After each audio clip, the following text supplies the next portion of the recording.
Assalamualaikum warahmatullahi wabarakatuh. Alhamdulillah. Wassalatu wassalamu ala nabiyina Muhammadin wa alihi wa sahbihi ajma'in. Amma ba'du. Ikhwani al-kiram, semoga Allah Subhanahu wa taala memberikan kebahagiaan bagi diri saya dan bagi Anda sekalian. Pada kesempatan yang berbahagia ini saya akan menyampaikan suatu kelezatan dan kenikmatan yang dirasakan oleh para anbiya, para rasul dan juga orang-orang yang saleh. Kelezatan apakah itu? Yaitu kelezatan memaafkan dan berlapang dada.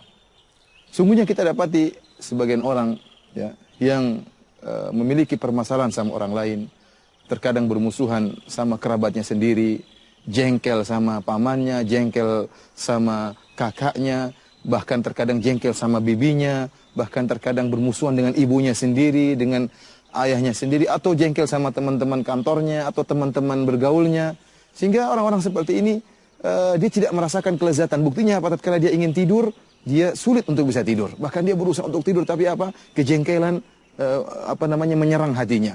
Kejengkelan, kemarahan, ya, kedongkolan terhadap teman-temannya, terhadap kerabatnya, membuat dia sulit untuk tidur. Dia berusaha meletakkan bantal di kepalanya, namun tidur tidak juga mendatanginya. Kenapa? Pikiran dia, hati dia tidak enak, tidak gelisah hatinya. Tetapi orang yang memaafkan berbeda. Orang yang memaafkan, hatinya lapang, dia mungkin dicerca oleh orang lain, dihina oleh orang lain, tapi dia dalam keadaan bahagia, dia pun tidur pulas. Dia tidak ingin merepotkan hatinya, tidak ingin menyulitkan hatinya. Kita tahu hati kita ini kecil, kalau kita isi dengan kebencian, kemarahan, kedongkolan, hati ini jadi berat. Hati ini jadi berat sehingga untuk tidur pun sulit, untuk mau santai pun sulit, sehingga di mana-mana gelisah hati ini. Kenapa? Karena jengkel sama orang lain, marah sama orang lain. Lihatlah bagaimana anbiya, bagaimana para rasul, musuh mereka begitu banyak, ya.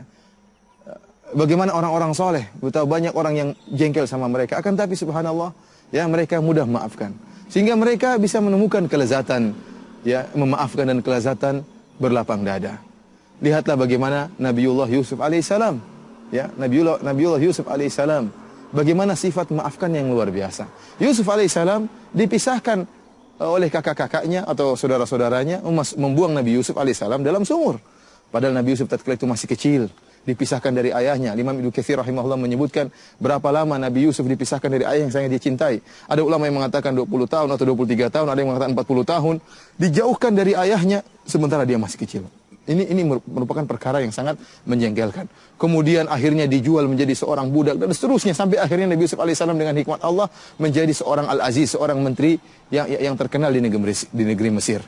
Sehingga akhirnya cerita pun berlanjut akhirnya Nabi Yusuf alaihissalam mendatangkan keluarganya ke negeri Mesir dan dimuliakan oleh Nabi Yusuf alaihissalam. Kemudian saudara-saudaranya pun mengatakan, laqad atharakallahu alaina, wahai Yusuf alaihissalam, sungguhnya Allah telah memberikan kenikmatan kepada engkau.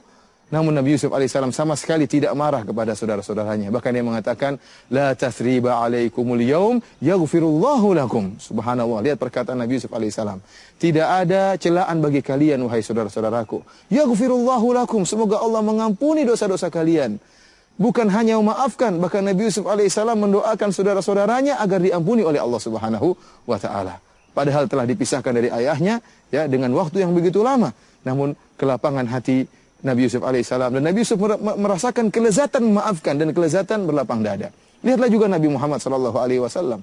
Bayangkan bagaimana jengkelnya orang-orang kafir Quraisy terhadap Nabi Muhammad sallallahu alaihi wasallam. Dan lihat kezaliman yang telah mereka lakukan kepada Nabi Muhammad sallallahu alaihi wasallam. Dikeluarkan dari kampungnya, dari kota Mekah, ya.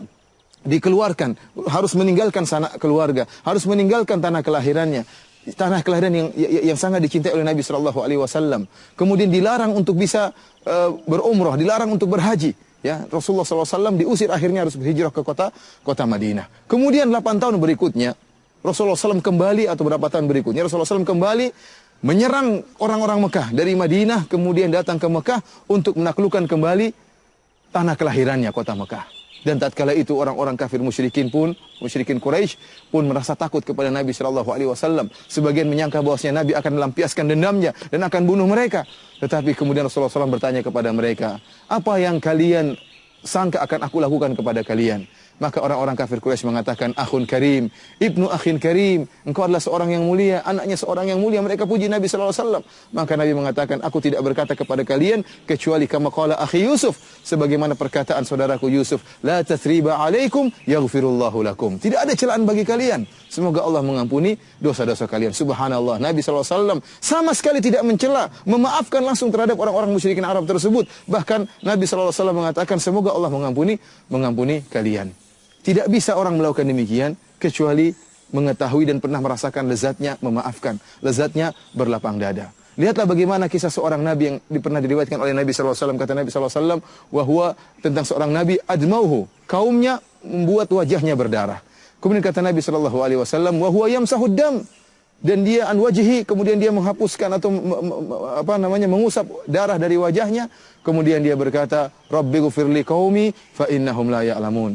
Ya Allah, ampunilah kaumku, sungguhnya mereka tidak paham. Dia bukan cuma memaafkan kaum yang telah melukainya, bahkan dia berdoa kepada Allah agar Allah mengampuni kaumnya. Dan beliau bahkan dia mendatangkan uzur bagi kaumnya. Ya Allah, mereka melakukan demikian karena tidak mengerti. Luar biasa bagaimana kelapangan dada para anbiya dan para rasul. Oleh karenanya ikhwani fillah azanillahu yakum, Allah Subhanahu wa taala telah memerintahkan kita untuk menghilangkan rasa dongkol, rasa hasad, rasa dengki dari hati kita terhadap sama kaum muslimin. Kata Allah Subhanahu wa taala, walladzina ja'u min ba'dihim yaquluna rabbana ighfir lana wa li ikhwanina alladhina sabaquna bil iman wa la taj'al fi qulubina ghillan lil ladzina amanu rabbana innaka ra'ufur rahim. Dan orang-orang yang datang setelah kaum Muhajirin dan kaum Ansar, mereka berdoa, ya Allah, ya ampunilah kami dan ampunilah orang-orang sebelum kami, orang-orang yang beriman sebelum kami. Subhanallah, mendoakan dirinya, mendoakan orang beriman yang lain. Wala taj'al fi qulubina ghillan lil ladzina amanu. Dan Allah, janganlah kau jadikan dalam hati kami ghil, dengki, hasad, kejengkelan terhadap orang-orang mukmin yang lain. Sungguhnya Engkau Maha Pengasih lagi Maha Penyayang. Ini doa yang diperintahkan oleh Allah agar kita berdoa dengan doa tersebut, sifat yang sangat mulia. Oleh karena kita lihat bagaimana penghuni surga, Allah akan bersihkan hati-hati mereka. Kata Allah Subhanahu wa taala, wa naza'na ma fi sudurihim min ghil, dan kami akan mencabut ghil, yaitu kedengkian, kejengkelan dari hati-hati penghuni surga sebelum Allah masukkan ke dalam surga Allah. Dan kita tentunya ingin memiliki sifat-sifat sebagaimana sifat-sifat penghuni surga. Ikhwani fillah azani Allah wa iyyakum, para pemirsa yang dirahmati oleh Allah Subhanahu wa taala, kita tidak berbicara tentang para anbiya saja, tapi kita juga berbicara tentang contoh nyata, ya, para ulama bagaimana kelapangan hati mereka dalam memaafkan. Saya juga tidak berbicara tentang para ulama terdahulu seperti Syekhul Islam Ibnu Taimiyah yang sangat luar biasa sifat maafkannya. Saya berbicara tentang ulama zaman sekarang, Syekh bin Baz rahimahullah, yang hidup di abad kita, abad ke-20, hidup di abad kita ini.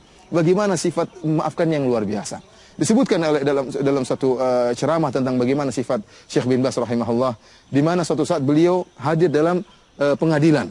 Tatkala itu ada seorang pemuda yang dihukum oleh pengadilan dengan hukuman yang buruk. Maka pemuda ini pun mencela Syekh bin Baz, memaki-maki Syekh bin Baz. Ya, sementara di depan pengadilan, di depan orang banyak, Syekh bin Baz dimaki-maki. Akhirnya salah seorang tentara askar, ya, melihat memandang ke Syekh bin Baz. Begitu kalau Syekh bin Baz memberi perintah untuk melakukan sesuatu terhadap orang ini, maka akan dia lakukan. Ternyata tatkala dia melihat Syekh bin Baz hanya menundukkan pandangannya. Kemudian Syekh bin Baz rahimahullah hanya mengatakan Allahumma ghfirli, astaghfirullah, Allahumma shalli ala Muhammad. Dia hanya berzikir kepada Allah Subhanahu wa taala tatkala dicela dan dimaki-maki oleh pemuda tersebut. Qadarullah, selesai acara pengadilan. 4 hari berikutnya, qadarullah, ternyata pemuda ini, ya, meninggal dunia. Pemuda yang tadi mencela dan maki-maki Syekh bin Baz meninggal dunia. Akhirnya tatkala akan disolatkan dan imam sudah maju ingin menyolatkan pemuda ini, tiba-tiba ada yang melaporkan, pemuda ini 4 hari yang lalu mencaci maki Syekh bin Baz rahimahullah. Maka akhirnya imam tidak mau mensolatkan orang ini. Kenapa? Orang ini mencaci maki Syekh bin Baz. Akhirnya dikuburkan, mungkin yang menyolatkan hanya keluarganya, sementara imam kampung tidak mau menyolatkan dia. 3 bulan berikutnya, ya, sampailah kabar kepada Syekh bin Baz tentang kisah pemuda tadi. Maka Syekh bin Baz pun kaget mendengar cerita tersebut. Maka dia pun minta supirnya untuk mengantar Syekh bin Baz, mengantar beliau ke kuburan orang tersebut. Maka supirnya pun segera mengantar Syekh bin Baz ke kuburan pemuda tadi yang tidak disolatkan oleh imam kampungnya. Maka Syekh bin Baz rahimahullah kemudian sholat janazah di kuburan orang tersebut. Kemudian Syekh bin Baz berdoa sekitar setengah jam mendoakan pemuda ini.